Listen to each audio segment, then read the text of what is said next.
Hi everyone. I'll just give everybody a couple of minutes to settle in, and then we'll start.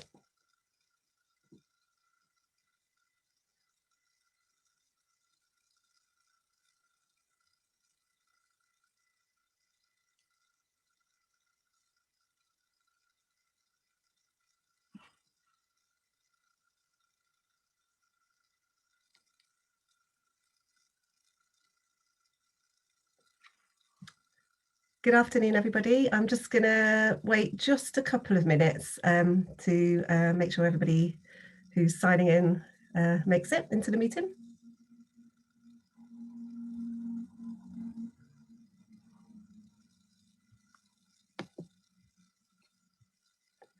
Just to let everybody know, we are recording today's session.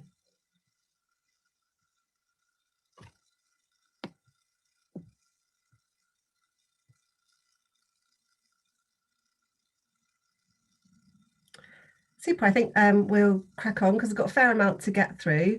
Welcome everyone to our fireside chat. Seems a bit wrong on a day like this, doesn't it? The best weather of the season so far. Anyway, a fireside chat on inclusive digital transformation. We're going to spend the first half of this session just really sharing with you our journey so far. And then the second half, we'd love to spend on things that are important to you. So we're really, really keen for you to put questions in the Q&A or in the chat, because we'd really like to sort of shape this around what people are interested in. We've got quite a lot to share with you. We'd love to know, first of all, who's listening and what you would like to learn from today. And do just keep on adding those questions in the chat as we go along. Also, just to let you know, we have created a new future NHS workspace called Inclusive Digital Transformation. The link is up here.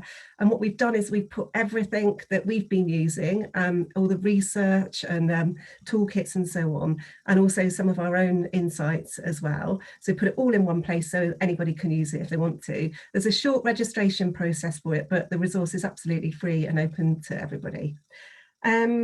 So just to sort of kick off really, we're a multidisciplinary team. We're hosted by Leeds and York Partnership Foundation Trust, and we're a bit of a sort of in-house NHS consultancy, if you like.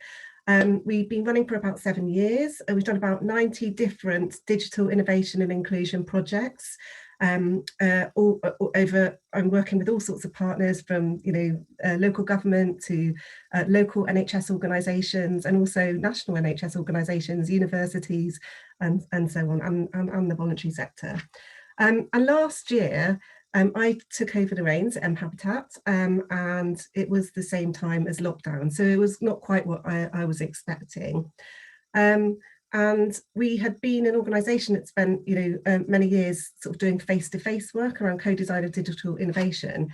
But obviously, the whole world changed, and we really had to stop and think about what was our purpose, what change did we want to make in the world, and understanding the context that we're in. So we're hosted by the NHS and sat in the middle of, everything that was going on in those days.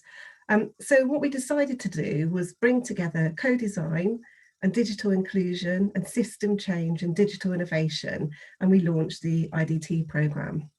And then in October of that year, Pete came in, and off the back of coming from Good Things Foundation. So I'm going to get Pete to introduce himself now and maybe talk a little bit about the NHS Widening Digital Participation Programme.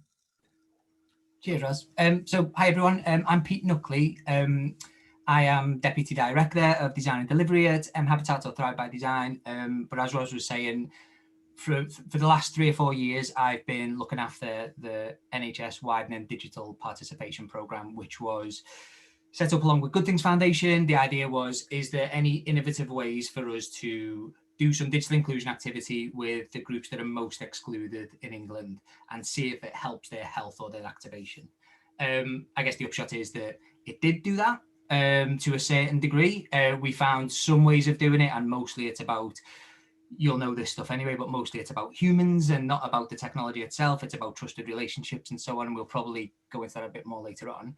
But what we figured out was, on the sort of most crass scale of things, that if you invest in this stuff, for every £1 you invest, you get about £6.40 return to the NHS or the health system as a whole. But regardless of that, and I know that's important, but regardless of that, it is a way to build relationships and to solve people's problems. And we'll talk about some of the avenues we went in to digital inclusion and what some of these definitions mean. And I think from the point where we got to with widening digital participation was it's mostly about trust. So if you trust someone to help you with the problems that you've got and you recognize yourself in them, you're more likely to do stuff. And one of the big, I guess, lessons that I learned was, I'll tell you one quick story, Ros, and then we'll move on, was we had a person, so there was this lady who was a young mother and she was excluded, and we talked to her about digital inclusion, and a GP in Sheffield said, why don't you try this app? And she was going to try this app, and we thought, we've nailed it, we've got it. Then she went to pick her kids up from school, and someone at the playground said, oh no, you don't want to try that, you want to try this app. And that person didn't mean any harm by that. That person had their best interests at heart. And because our young woman recognized themselves in them, they knew that person, they trusted that person, they went with that second app.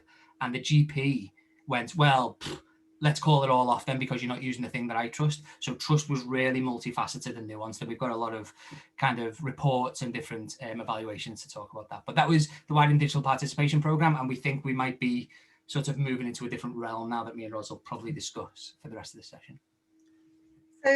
So as we know, COVID-19 led to the rapid digital transformation of health and care, you know, from booking a COVID-19 test to remote video consultation and everything else. There's a report that McKinsey put out, and it says that, you know, the whole world moved forwards by 7 years in terms of digital transformation last year. So it was really rapid. But the unintended consequence of that was the sort of triple whammy really effect of pre-existing health inequalities exacerbated by COVID-19 and also by digital exclusion. And sort of what you can see here really is us recognising that there's a number of barriers to accessing health services and also to, you know, having the best health and well-being that you can and having those services to support you. And in terms of digital exclusion, it's very, very complex in itself. So you've got things like life context. So for example, if you're living with domestic abuse or you're homeless, there's going to be some really complicated barriers that get in the way of you being able to access digitally enabled health and care. And I think the sort of most well-known sort of aspect of digital exclusion is this sort of lack of digital skills and confidence and motivation. And in between those two, I think are, you know, digital and data poverty. So, you know, poverty meaning that you can't actually access or afford devices or the data that you need to use to access services. And then the last sort of leg of the stool, if you like, is the system side of things. And I think that's often forgotten. So in terms of things like the accessibility of tools and services, and the skills and competence and capability of staff in both using the tools themselves and also supporting patients and people who use services to use the services. So what we were trying to do here was, as a team, we were interested in not just focusing on individuals, but also on changing the system and actually making this systemic and co-designing inclusion into digital transformation. And what we're after here is that last picture where everybody has free, at the point of contact, access to services. And that's something, you know, we, as people who are working in the NHS, really believe in. One of the NHS Constitution is my favourite sort of framework document for the NHS, and I think it's often undervalued and underused. But in there is a principle around a comprehensive service available to all. And clearly, if you've got digital transformation and you've got a group of people who are less likely to be able to use digital, and those groups of people tend to be older, living with disabilities, living in poverty. So the groups of people who are more likely to need health and care services. So if you've got that in place, you don't have a comprehensive service available to all. And what we thought we'd do also is try and sort of, you know, differentiate between this idea of inclusive digital transformation, this system change, and digital inclusion, because they are interrelated, but they are different. So I think, Pete, you were going to explain a little bit more about that. Yeah, so I think this is currently the way we're thinking about these two aspects of a very similar coin, and I don't want to show off too much, but I drew that, so you know I'm really good. So essentially, I think what we're saying is, and this is my inarticulate way of saying it, that digital inclusion is something like we made some digital services. No, we forgot about some people. We need to do some activities to bring them to the service. Whereas inclusive digital transformation at its best would be, we designed digital inclusion out. It wasn't needed because we had all that information at the outset and we made this bridge instead. So that's sort of the difference between them. And to Roz's point about free at the point of contact, I think we've now created a health system that breaks that rule. Well, it is free at the point of contact. So nhs.uk is free, right? But it's only free if you can afford the internet, and it's only free if you can afford a mobile phone. And I've been saying for a while that me walking on the moon is free. It's free for me to walk on the moon as long as I can afford a rocket and I know how to fly a rocket. And that's the exact same with exclusion, whether it's digital or otherwise. So I think we're sort of breaking one of the rules now with the NHS. And I'll give one quick example about how inclusive digital transformation and digital inclusion, when they don't work.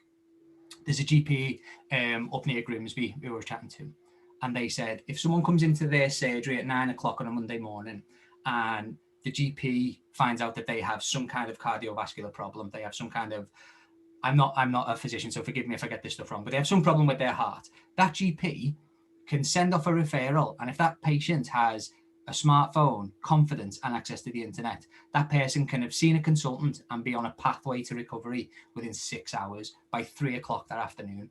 6 hours. If that person doesn't have access to those things, 12 months.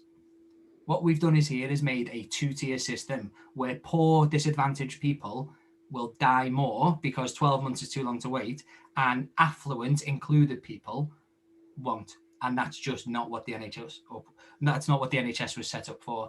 And I'm not trying to be overly controversial with that, but that's where it's getting to, or that's the risk that we're running if we don't catch these people up in that 7-year transformation that we've just done.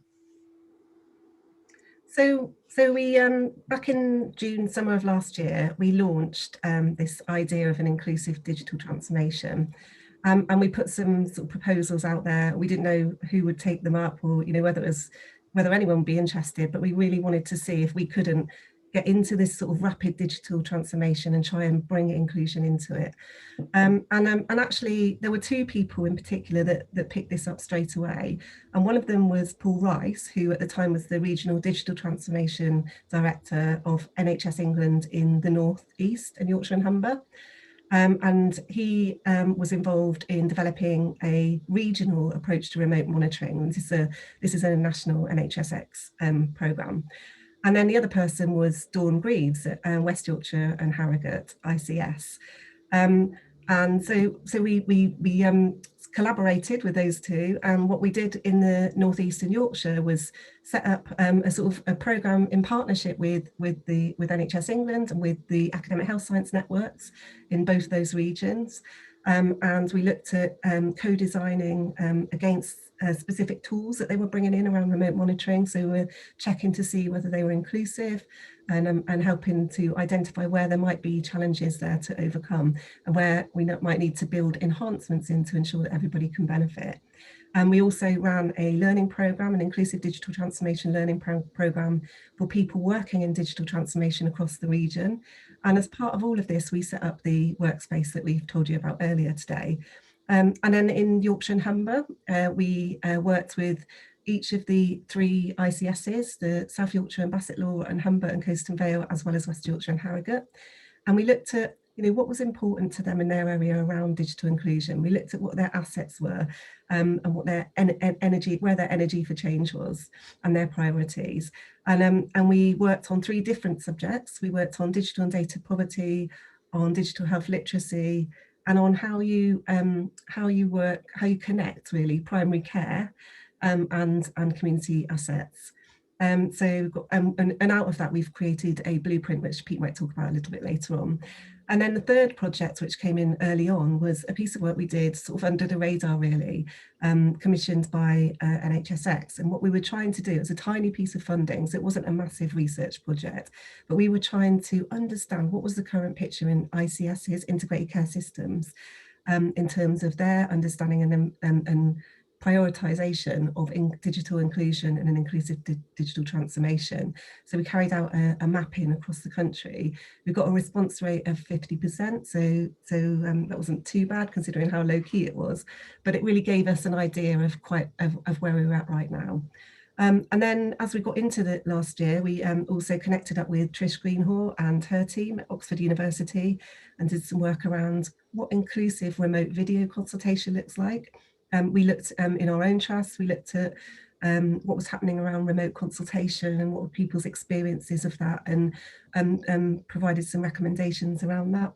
And we're currently working, this has started last year, but still ongoing, working with DigiBeat, a fantastic diabetes organisation, working with children and young people and their parents and the system around supporting them to manage their type 1 diabetes.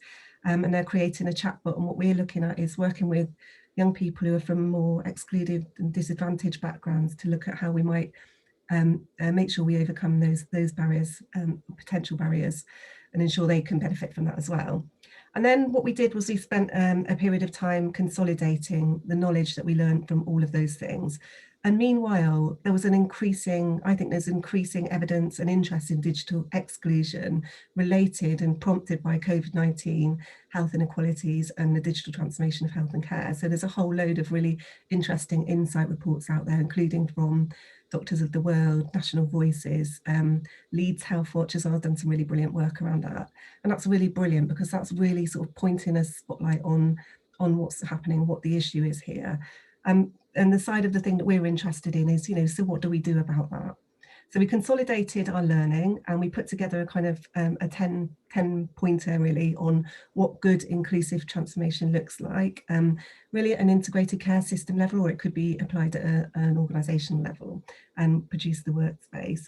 And then as we come into this year, we've sort of expanded this. We've sort of I don't know if, not by choice, but because we have a background in mental health, we kind of focused in on mental health, which is quite interesting because there are some very complex issues around digital exclusion and inclusive digital transformation there. And we're working with Norfolk and Waveney and Nottingham ICS is working with our own trust. We're developing a design exchange, so where we can work with all sorts of people who've got specialisms like accessibility and so on, and create a kind of learning program that can be really help build capability and capacity and understanding around this across the system. And also we've been working with NHS England, looking at mental health and digital exclusion. And yesterday we did launch a digital skills guide for staff in mental health services. So that's the kind of work we're doing at the moment. I'm going to stop sharing my screen now because I think we've sort of done enough talking, and it'd be really fantastic to hear your questions and ideas, if there is any in the chat. So please do, if you have any questions for us or any specific areas you'd like us to focus on now, please do add that into the chat. While people are putting some stuff into the chat, I wonder if one thing I've been thinking about over the last couple of weeks is we've been talking about digital exclusion, inclusive digital transformation, and we've been messing about saying, well, what if in 5 years' time we've got rid of the word digital? Right? What if that doesn't exist anymore because that's just some arbitrary thing that we've put together? I wonder what people's thoughts are about that. And then what if we just called it service inclusion and inclusive service transformation instead? Would that change the narrative a little bit, or would that get people on board a bit more? Because we keep finding people who agree with us, but it's still a problem. And that's something that we need to work on. Like I do this quite a lot. I stand in and go, well, this bit's wrong and this bit's wrong and this bit's wrong. But so what do we do next is the important bit. And me and Roz and mHabitat aren't saying that we've got all the answers. We might have a couple, but we need everyone to be involved in this and to help us with some answers. So I'm just wondering if people have thoughts around that. Samantha's put in the chat that the idea of service puts people off, and I understand that. Yeah, I think that's a good point. As equally as the word digital puts people off as well. I guess it's. I've been saying this joke for a little bit, saying because the NHS is pushing digital so much, and I realise why, but digital isn't 100% good 100% of the time. We've all probably doom scrolled Twitter over the last 12 months, which hasn't done much for our mental health. But I've been saying, no one says I'm going to use convection technology to cook my tea. They just say throw it in the oven. Whereas we say digital like it's this separate thing, and the more we can kind of make them boundaries porous, the better. But I think you're right. Yeah, any word that puts people off, let's not use. I think it's really interesting, this idea of services, because it's sometimes a divisive word, isn't it? You know, people who use services, people who deliver services, and actually there's a whole range of people, at all sorts of levels. So there's people who are doing both anyway, and also, like, this is about fundamentally designing an inclusive NHS. But I mean, I guess that is a service in itself. So that is our particular focus. So, there's a lot of debate to be had around the language that we're using. There's a really interesting question in the Q&A about have we got any experience about working with community pharmacies? And it's Hannah who would like to, who'd love to pilot a blended approach, who is a community pharmacist. This is something that I might answer a little bit of this and hand over to you, Pete, because this is something that's close to my heart. As I was brought up with my grandparents, and my grandpa was a community pharmacist, and I spent quite a lot of my sort of childhood around, actually you wouldn't do this now, but around the back of the pharmacy, sort of, watching what was going on. And what I really loved was my grandpa was always, chatting, always helping people. And if he walked down the little sort of town that we lived in, everybody would be saying hello to him, they'd know him. So I really believe in the idea of community pharmacy, but I'm not aware that there has been anything in this area. But I also have got a bit of a dream, really, of the concept of digital health hubs, which Pete will explain a little bit more about in a moment. But why can't we use community pharmacies as digital health hubs? I think that'd be a really fascinating thing to explore.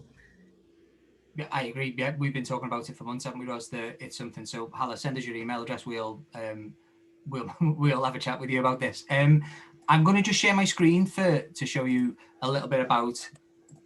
So this is how broadly digital inclusion works in health when it's done to the best standard that we can find. So a person who's on the left, who's excluded, finds a trusted touch point, which could be a pharmacy, could be a community centre, library, wherever you want. And the thing that they get solved first is what matters to them. So that might be their housing, it might be a domestically abusive partner, it could be anything. It's not necessarily health. Then, as relationships build, health discussions come along, and so does the digital discussion comes along. And that's our best example of how to do digital inclusion, I think, within the health sector. Whereas what the health sector tends to do is say, I care about your type 1 diabetes, so do this thing with type 1 diabetes with me. And if that's not someone's priority, it's tough to bring them in. That's why GP practices often aren't very good at digital inclusion, because they have an agenda, and quite rightly, they want to make sure you fix your heart or whatever. Whereas a pharmacy, I think, has a good enough trusted relationship and can have a human contact to be able to run this, and it'd be great to trial it with someone. I think it's a good idea. Oh, Matt Lloyd's on the call. So hi to Matt Lloyd, who's a digital project manager, and he says, what do you see as the key components of inclusive digital design, and what is required to make it a reality? There's a big question. It is, I think. So we've got this blueprint, which Ros might be able to share in a second. So this is essentially just like 10 steps to it. But if we're honest, we've not seen it anywhere yet. That's as much our fault. I'm not pointing fingers. It's just the perfect thing doesn't exist. And I'll give you an example of, there's this wonderful project up in the Northeast where if you are on antipsychotic drugs, you can potentially have some heart problems with that. So you have to take this specific medication with it. In order to check whether that medication will work, you normally have to have an ECG. And an ECG is really intrusive, and it can be quite embarrassing for people who have body issues or breasts. So they're using a LiveCore now, which is an incredible little credit card sized thing. You put your thumbs on it and it takes your ECG. That gets fired off to a consultant. Everyone's happy. It gives the results back. And we thought at first, blimey, that's really good. Like, how are we going to work with these guys? What can we offer these guys? And when we dug into it a little bit, this isn't a dig at them, because it's an incredible project. When we dug into it a little bit, what we found was, A, you need to have fingers to be able to do this thing. Not everyone has fingers. B, there is some faith groups that don't want to show their skin or can't show their skin, so you can't do it. There's people with learning disabilities who won't sit still for the 60 seconds. There's people with certain conditions like diabetes, and because the fingers have been pricked, it won't register. So it's not equal to everyone. And we're not saying that's not a good project. We're saying you can then take these steps, and there's two places to do inclusive digital transformation. One is blank page, right? That's what we all want, a blank page to go, well, let's have a play here and let's make this as good as we can. Pragmatically though, we're all in the middle of services now. So I think the first step, Matt, and this won't answer your question entirely, the first step is for every service to go, who's excluded? Like genuinely, who's excluded? Is it homeless community? Is it ESOL? Is it this? Let's go and chat to them and see how we can make it better. I think that's the first stage, because we haven't got the example of what perfect is just yet. But that's the first thing I would do if I was in a service. There's lots of interesting things to pick up in the chat, which we will do as we go forward. I'll just share the slide that Pete was referring to. So what we did in the consolidation of the work that we did last year, and bearing in mind that was a discovery and we're still in the early stages, and like Pete says, we don't have all the answers. I'm not sure anybody does, but what we're trying to do is piece the jigsaw together, if you like. And these are the sorts of things that came out overall.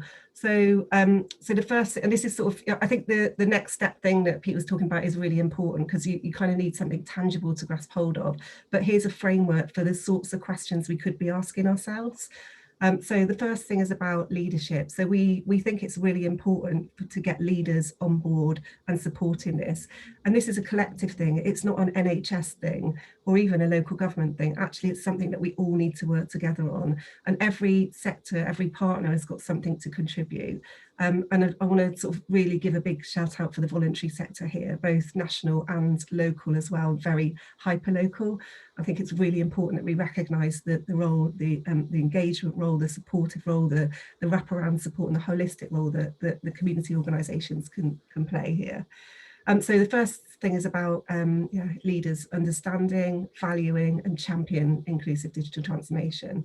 And the second thing is, as Pete was saying, really a strong understanding of needs. So what is the needs? What are the hotspots? And there's a lot of kind of basic information out there, ONS, Lloyd's digital consumer index, and that gives you an overview of the kind of need. But then we need to get a bit more granular than that, because that doesn't show the whole picture. We're actually doing a piece of work with Norfolk on trying to sort of develop a new kind of tool to help with that. But what we're looking at needs, but we're also looking at assets at the same time. And I think particularly in West Yorkshire this year, we really, and then one of the assets of West Yorkshire is on the line today. I can see Jason's put something in the chat. So 100% digital leads are fantastic, and do give them a follow, because they are absolutely brilliant on digital inclusion. But and they are one of West Yorkshire and Harrogate's really excellent assets. But we also found a lot of different people and organisations and activities happening across the region. So, nowhere will be starting from scratch in a blank page on this, and it's likely that you won't know about all of that. So it's really important to reach out and really understand, what have we got to play with here? What are our resources? Let's not duplicate. Let's not, let's bring together and synergise the things that are already going on. And then there's, we think it's really important that there's a commitment to pooled resources and funding. So sometimes, one sector or one organisation might have more funding, but the benefit will be, maybe not directly to them, maybe indirectly to them. But we're working to support, in public service, we're working to support one set of the population and community. So it's important that we actually join forces. And then there's something about having a strategy, and I don't mean this in a sort of, tokenistic way. What I mean is, joining forces, understanding the stuff that we've just talked about, and actually having a shared vision and purpose and, set of activities and working together, a strategic approach. It's also really important that we, as a system, that we actually understand and have the capability and capacity to actually design inclusion into digital transformation. So not everybody understands co-design, and we learned from the NHS mapping that only I think it's only 30% of people were, ICSs were working in partnership with people to co-design inclusion into digital transformation. So it's not something that's really well practiced across the health and care system. And linked to that, we think that it's really important that local people who we're talking about here, who are not the problem, they're part of the solution, play a significant role in co-designing and shaping the services that are there to support their needs. And then, as I sort of mentioned earlier, we think that it's really important that we build the digital capacity and capability of our staff. I mean that in two ways. One, so that they can use digital tools, but also so they can support the people who we're here to serve. Actually, I will give a shout out to the digital skills guide that we released yesterday. If you go to the NHS Confederation website and Google Digital Skills Guide, it's on there. And what we've created is a sort of collaborative tool for teams who want to develop their capability. And in there is a whole load of stuff around digital inclusion and around co-production, which we think is key to this. And then talking about the system works together to build a digital skills and capability and capacity of local people. So the kind of work that I know Matt, Lloyd and Jason on the call have been involved in. And then finally, that none of this is a static thing. There isn't a silver bullet that actually, sorts it all out and then it's done. Actually, this is changing. The context around us is changing. Factors are changing. Sometimes, even positively. So, for example, the system has started to understand how important this is. And you've got things like NHSX in their latest funding round, they put in the question around how are we going to ensure that that this digital transformation doesn't compound health inequalities. And you've got the implementation guidance that's come out from NHS England that says, how it's talking about digital exclusion and the provision of alternative services where people can't actually use digital. So it's important. This final point is about ongoing learning and improvement. So the QIs, if you like, quality improvement agenda here. So we're constantly reviewing and planning and acting. So that's a sort of, I guess, whistle-stop tour of what inclusive digital transformation looks like. One thing that I've been thinking about recently, and this is going to seem like I'm trying to be controversial, and I'm not necessarily, is I get challenged quite often. It's a perfectly legitimate challenge. And the challenge goes something like this. Pete, there will always be people who don't want to use digital for their health or for whatever sector we're talking about. And I think that's fair. My challenge back to that, though, is I'm not sure those people have been given opportunity to make an informed decision about that right now. So there might be this proportion of people who don't want to use digital. If we honestly said to them, with no cost and with all the skills training, etc., you can have your heart seen to in 6 hours versus 12 months. Will they still say digital's not for me? I'm not sure they would. I think there's other stuff. So instead of this bunch of people, it might be a bit smaller, and I agree they exist. But I don't think we've given these a fair crack at the whip yet. And I think it's something for us to keep challenging back and saying, if someone says digital's not for me, is that a shield? If they had a bad experience with it, is there something else going on under there? Because it could be, and for other people, it seems to work quite well. So I'm just saying, let's give them a fair opportunity. Whereas me as a white, heterosexual, reasonably affluent male, the system just works for me and it doesn't for other people. So it's not an equivalent thing, I don't think. But that's just a thought it's something I've been challenged on recently, and it's a good challenge, I think. I think there's a really important comment in here from Hannah about language barriers being flagged as urgent. And I think that also relates to, the very serious issue around diversity and health inequalities and people from Black and minority ethnic communities, which is, really serious and a really important part of this. There's a really interesting piece of research that we've that's just come out. It's quite awful to read, to be honest. We put it onto the spotlight on the NHS Futures workspace, but this is certainly an area that's really, really important. I remember a couple of years ago, before I worked for mHabitat, I did do a piece of consultancy for them, and my role was to go and deliver some co-design workshops with people who were living with type 2 diabetes in more disadvantaged communities in Leeds. And I remember I went to a workshop with people who didn't speak English as a first language from Southeast Asian communities. And before I went, I looked online to see if I could find some, some specific resources for that group, bearing in mind that there's a higher prevalence in those communities. And there was nothing at the time, absolutely nothing. And it's that kind of thing, that it's not just access to devices and digital. It's not just digital skills. It's also language. It's also cultural. And something as basic as basic advice for type 2 diabetes wasn't there. I think we've moved on a little bit since then, and I did sort of challenge and let Diabetes UK know about this. But yeah, it's a really, really important part of all of this. There's a comment, I'm just looking at the next comment around understanding funding requirements within clinical.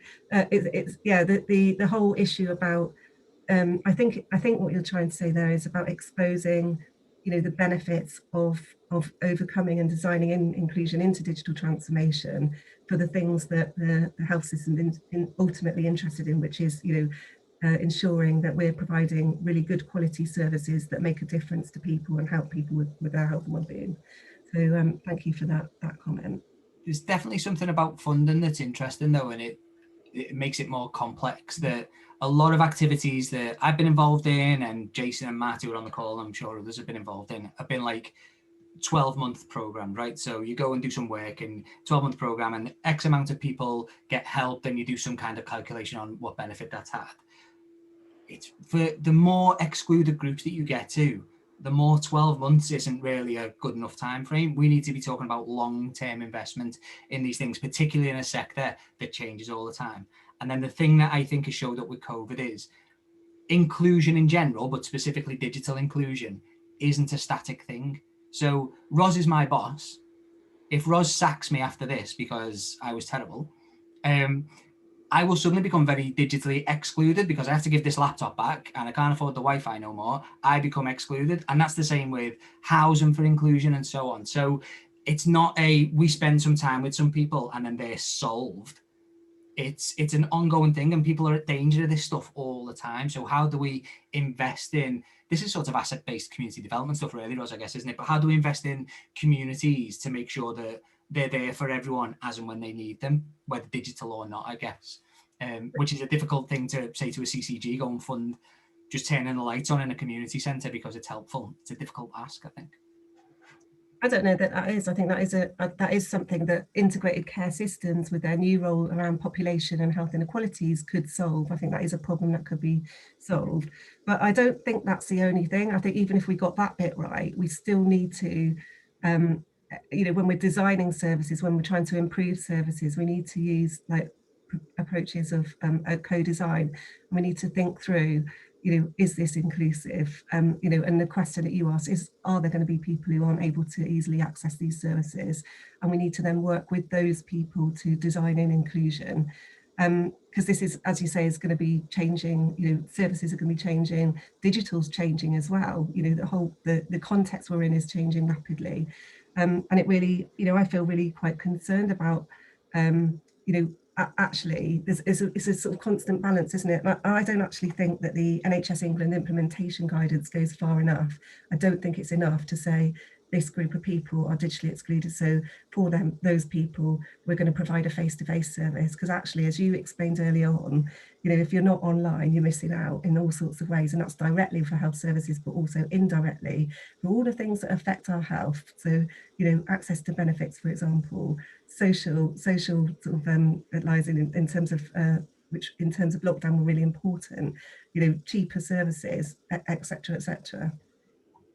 Yeah. So, Julie talked about dental services being excluded from integrated care and other things, and are there plans to bring them on board? So I guess my first thought on that is, I don't think we're in charge of the plans to bring anyone on board really, but if dental services want to get in touch and we can sort of start moving this forward, please do, because at the very highest level, it's a touch point with people. So we can do some work there, essentially. Not we, I mean, we as a community can do some work there with people. So I guess, Julie, it's, get on board, start shouting about this stuff with us as well, and hopefully we can bring them on board. I don't think that answered your question, but that's kind of my first view on it.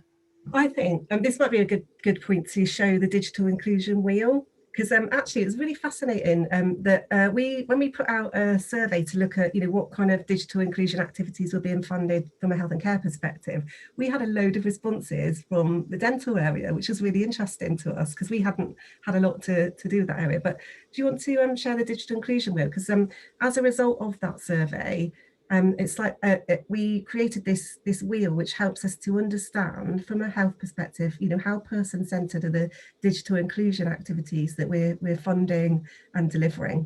I don't know if Pete, if you want to go through that. Yeah, so on this wheel on the right hand side, you can effectively plot any digital inclusion activity that goes on in health or anywhere else, but mostly in health. What we're saying is evidence suggests that the closer you get to the middle, the more impactful your digital inclusion activity is. If we all agree that digital inclusion as a definition is something like getting the best out of the internet for my health and my life, right? If it's something like that, then it's towards the black here. So that's not to say stuff on the outside isn't important. It is. It's just it's more impactful in the middle. And what the NHS tends to do, or the health sector tends to do, is sort of flirt with the outside layer a bit. So on the Y, the NHS sort of does, well, we've been told that you need to book appointments online, so there's a transactional thing that I want you to do. Or a stage better is, well, you need to increase your health activation because Pete, you're overweight, which I am. You need to go running a little bit. So there's some self-care stuff. So try Strava or something. But then there's holistic about your entirety, and a doctor doesn't get longer than 7 minutes to talk about me as a human. Then the who is, if we just do it because you live in Leeds, and Jason's on the call, if you live in Leeds, you can get help from someone in Jason's team and their affiliates. So you just get help because you live there. Whereas on the grey bit, which is what the health service does, quite understandably, is I'm your diabetes consultant. So I will talk to you about diabetes and how to help you with diabetes, right? And I might have other things that are my priority. And it goes round and round that way. So, and even the stuff at the bottom of where we do this activity is really important. So we were talking about the community pharmacies before. There's this do it where the health system wants, which would be like a GP practice or a hospital or something. There's this neutral ground. So we both meet at a place where we feel kind of comfortable, or there's home, not their house, but where they feel most powerful as an excluded group. So that could be a day centre, etc. So on this wheel, you can genuinely plot anything and then go, well, let's just take stock. We're doing something that's great. Can we improve it by moving closer to the middle? And we think it could be a quite useful tool just to kind of benchmark where we're all up to with stuff. I'll leave it up just for a second in case anyone wants to just have a quick read of it.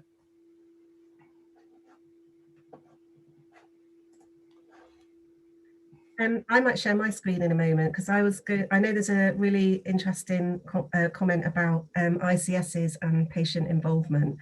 And again, we don't have power over integrated care systems ourselves, but I think I don't understand how they can really get a deep level understanding of people's experiences and insights and so on, and why you would waste that valuable information and not actually involve people who are more excluded in decision making in all sorts of ways. And I don't mean that in a tokenistic way either. So I'm a really big advocate for getting as close to co-production as you can, or using co-design and other methods out there. And I think it's patchy and it's different across different integrated care systems. So I think West Yorkshire and Harrogate are very committed to involving communities and working in partnership. And you can really see that in some of the activities going on there. But that might not be the case everywhere. Really interestingly, NHS England have just collected some information from all integrated care systems across the country around health inequalities. And I think there'll probably be some really interesting stuff in there which kind of would potentially not deliberately show where people and integrated care systems are at in terms of how genuine and how deep their sort of partnership working with people is. What I was going to do is show you the inclusive digital transformation workspace that we've done, because there's a section in there on co-design that you might find useful. I'll just very quickly do that. Here we go. So as I said, can you see that all right, Pete? As I said, there is a login process for the NHS, the future NHS collaboration platform, but it is available to all and it is free. So we've got a whole load of stuff around this idea of an inclusive digital transformation challenge. And on the workspace, you can find out resources. So we've curated all sorts of resources, some of which are ours, but actually a lot from all sorts of different people and sectors and organisations across our country. You can connect with other people, you can find out about our programme and what we're up to, and you can keep up to date with the latest reports and tools and opinions and policy and so on. And in here we have a section on curated resources. And there's all sorts of examples there, so health inequality strategy, digital inclusion, toolkits and so on. But just going into the co-design one, glad it's working. So here are, in the first instance, and what we're hoping to do, Michael, is really influence integrated care systems. So we are connecting with them wherever we can, and we will be pointing them at this and encouraging them to work in partnership with people. And then here are some really interesting tools for how you might go about doing that, some specific information around co-production. And we're starting to put some, some of the people with living experience who are doing some really good work in this area. And we're really interested in accessibility and that element of what we're doing and so on. So that's the kind of things that are in there. We've also got a spotlight. So I mentioned the research earlier, the interplay of racism, COVID-19 and syndemics. So that's a really long and complicated title, but it's an excellent piece of research. So we'll be picking out the stuff that we see that's coming up and putting it in here. And you can join in the discussion, find out about key events and so on. I'll stop sharing now. Helen made a good point about digital poverty coming to the fore a bit more in the last 15 months or so over COVID. And you're right that now it's become our services, whether this is health sector or wider, have become so digitized that it's now just infrastructure, isn't it? So there's something about a kind of basic right to have access to this stuff if we're saying you have to use it, if we're saying as a sector. A good friend of ours, Dr. Ruth Chambers, was last year, she was giving evidence to the select committee, and she gave this example, nothing to do with the health sector. She said we were all still shielding and social distancing at the time. This was the first lockdown. She said she was going to the shop and an elderly gentleman in his mid-80s stopped there and said, are they doing contactless payment or cash in this shop? And she said, oh, it's just contactless, because we didn't know what was happening with COVID. It's just contactless. And he just shrugged his shoulders and went home. I don't know what he was going in that shop for, but we would have said on the broad spectrum, that's quite an inclusive thing, contactless payment, because I just get my phone or my card and I go, shablamo, I've got my groceries for the week. Whereas this guy didn't get to eat potentially on that day because of the digitization of that service. So there is something about it being some kind of universal basic right now to have access to it. And that is a political with a small p, but it's a political decision, I think, to do that sort of stuff. But I think integrated care systems are best placed to be shouting about this stuff, because for the first time that I've been in this sector, you've got health and you've got social care and you've got councils and you've got charities and you've got everyone else who theoretically have an equal seat at this table. So we can all shout with one voice, essentially, for an area. So I think there's an opportunity now to really strike on it. But yeah, Helen, at some point someone's got to put the hand in the pocket and write some checks and say, here's funding for it. That's kind of the issue. Mm. But also, as you're saying, it's not just a point of, I think somebody else has said actually in the chat, it's not just a point of giving someone a device and data. Even that's not always enough, because there's all the other complexities as well. And it's really important that the thing that I'm a little bit bothered about in terms of digital inclusion and inclusive digital transformation is the focus on individuals. As opposed to creating a system that is inclusive, that it's like the social model of disability in a way, isn't it?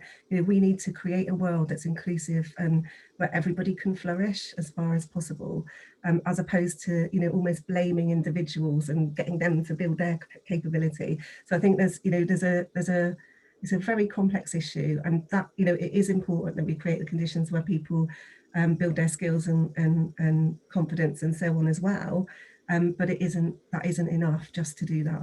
I don't think. I was just going to share. I've got a couple of minutes, I think, just to share the results of the ICS survey that we did, the NHS X mapping, just to, because there's been a couple of questions around the ICS, just to give you a sense of where we found they were at. And I think this survey finished towards the end of last year, and we analysed it the last quarter of last year. So things are changing rapidly, but it gives you a kind of sense of where they were at, I think. And it did provoke some interesting conversations. There we go. Okay, so we put this survey out, and we, as I said, 64% of ICSs responded, and most ICSs were recognising that digital inclusion and inclusive digital transformation was an issue. And they were saying that health equity and public engagement in the issue were drivers for change. And what we think they meant by that was that there was a big sort of push around children and young people not having access to education where they couldn't afford a device. So I think that sort of really pushed it up the agenda. So it's interesting what makes a difference in terms of influencing systems. They said that leadership was cited as an enabler, but only 58% of them said that senior leaders were talking about this sort of thing. So there's clearly sort of some room to grow there. Only about half of them had a strategy of some kind, and the same goes for actually funding digital inclusion or inclusive digital transformation activities. Although 64% of them said that around about 10% of all digital transformation funding would be about the right amount to put into inclusion, which we find quite interesting because there are billions of pounds going into digital transformation. And funding was at the top of the list for what more could be done by national bodies to support inclusive digital transformation. And then more disappointingly really was that only 35% indicated they had a detailed knowledge of need, and certainly that reflects the anecdotal conversations that we've been having as well, and some of the sort of questions we're often asked.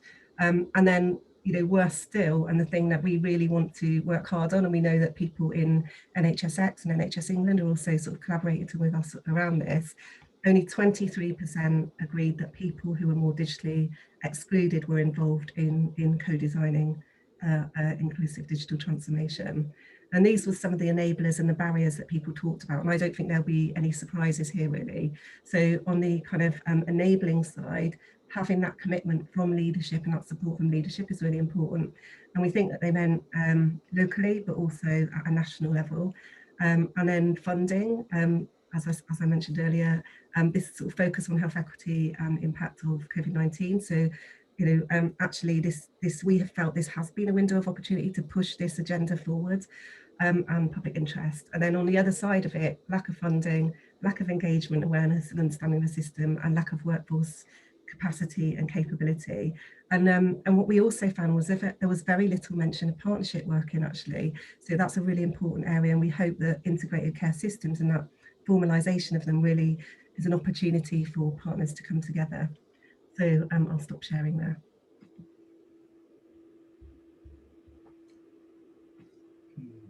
So I think there's something in what is the action that everyone could do like tomorrow, I guess, or what's the next thing that you can do. And I've touched on some of this in have a look at a service that you might be involved in or a project that you might be involved in, and spend an hour just thinking about who might be excluded, and then Google a local organisation that helps those people, right? And then go chat to them. I've never once, and I'm a Scouser, so people don't trust me, but I've never once rang up a community organisation and said, I work for the NHS, can I come and spend some time with you guys, give you a bit of funding to learn more? They've always said yes, because they want services to improve for the people they serve. So there's something in doing that. And then the second thing is, something we've been asking our attendees on our learning programme to have a look at is, say, why is the reason that those people have been excluded? Is it because they were accidentally forgot about? And okay, that might have happened. Or is it because we've said 85% enough, or 95% enough, or 99% enough? And then are we genuinely making a decision that a homeless person or a person who has learning disabilities, etc., doesn't get that service, has to wait that 12 months for to see a cardiothoracic surgeon or whatever it was. Are we saying that's the thing? And if we're saying that's not, then I think we have to ruffle some feathers and we have to talk to our superiors and say, look, it might mean we need more funding, but someone's got to make a decision about these people who are excluded. And I think that's the kind of thing. And I'm not advocating for everyone to go and have a really awkward conversation, but people need to. I mean, me and Roz get to do this stuff all the time. We get to sit here and go, the world could be better, the world could be better, but it needs people on the ground, I think, to go out and say, look, in our service, we're not blaming anyone. This person's excluded. What can we do about it? And at least that moves the conversation forward in areas. I think that would be the thing I'd like to happen next, I think. And I think that we need to understand that this is everybody's job. And I think this whole idea of integrated care systems is going to be a really important part of that. And I really hope that we see more of digital inclusion and inclusive digital transformation coming into the responses of integrated care systems. And we'll be doing everything we can to collaborate with any like-minded people who are interested to grow this community and grow this movement and idea. So really looking forward to working with lots of different people in the future on that. Is there any last questions that we haven't answered from anyone? Or stuff that we've said that you think that's absolute nonsense? Anything like that is cool. We're all trying to learn some stuff. So is there anything, any last thoughts from anyone that you want us to cover? And I put get in touch. I didn't mean to be so blunt, but what I meant was, if you want to get in touch with us, if you want to sort of ask us any questions or challenge us on any of this, please do contact us. Our emails are there. I've put the link for the future NHS workspace on the chat as well. And I think Gemma, who's behind the scenes, thank you, Gemma, has put in a smart survey, so you can give us some feedback on the survey if you wish. And yeah, thank you to everybody who's contributed on the chat and in the questions. Really interesting questions, so thank you. Yeah, thank you, everyone. And genuinely, yeah, get in touch, because we want to learn more as well from what you guys are up to, so we can go shout about it to other people and make sure that everyone's improving. So that'd be great. And if you spot anything that's missing that should be on the workspace, please do let us know and we'll put it on there straight away. Because there's just such brilliant work going on at the moment and really interesting pieces of research. Yeah, we talked about Health Watch leads as well, and the insights that their insights are on there. So yeah, thank you very much, everybody. And brilliant to hear from you, Matt Lloyd, who's doing some great work in Wales. So shall we close the session now? Thank you, everyone.